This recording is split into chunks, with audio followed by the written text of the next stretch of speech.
दोस्तों, जैसा कि आप जानते हैं, काबुल एयरपोर्ट के बाहर जो सीरियल बॉम्ब ब्लास्ट हुए थे, अमेरिका ने घोषणा की है कि उसने उनका बदला ले लिया है। अमेरिका ने आईएसआईएस के ठिकानों पे बमबारी की है, ओके, और उसमें कई सारे आतंकी और जिसका मेन सरगना था वो मारा जा चुका है। तो ये न्यूज़ निकल के आ रही है अमेरिका से। अमेरिका ने घोषणा की है कि उसने अपना बदला पूरा कर लिया है। लेकिन इस न्यूज़ पर, इस अमेरिका के इस बात पर सवाल भी खड़े हो रहे हैं, क्योंकि इतनी जल्दी अमेरिका मतलब कैसे पता लगा सकता है कि किसने ये किया था, और कैसे ये इतनी जल्दी मतलब पिन पॉइंट कर सकता है कि वो लोग यहाँ पे हैं, कैसे वो ढूंढ सकता है। इस अमेरिका के इस काम को एक जो उनके देश में, अमेरिका में ये भावनाएं उठ रही थी कि ये मतलब जो बाइडन के ख़िलाफ़ एक आवाज़ उठ रही थी, उस चीज़ को मतलब दबाने के लिए और उस सब के लिए अमेरिका जो बाइडन ने ऐसा करवाया है, ऐसा सुनने में मिल रहा है।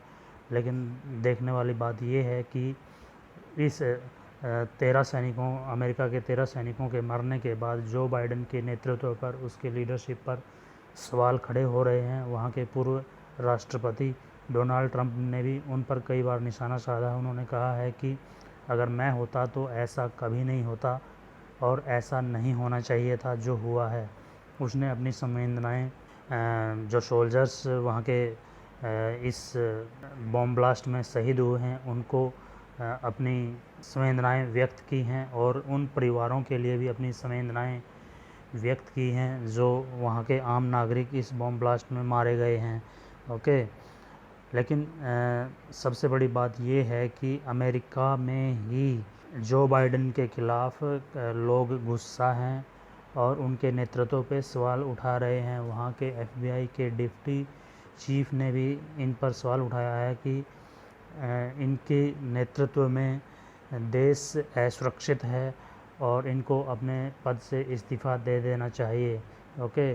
तो कई सारे लीडर्स वहाँ के इनके नेतृत्व पर, इनके लीडरशिप पे और इनके काम करने के स्टाइल पे क्वेश्चन खड़े कर रहे हैं, ओके। अब देखना ये होगा कि आगे क्या होता है और जो बाइडन इसको कैसे पूरे इस प्रकरण को कैसे हैंडल करते हैं, ये देखने योग्य है।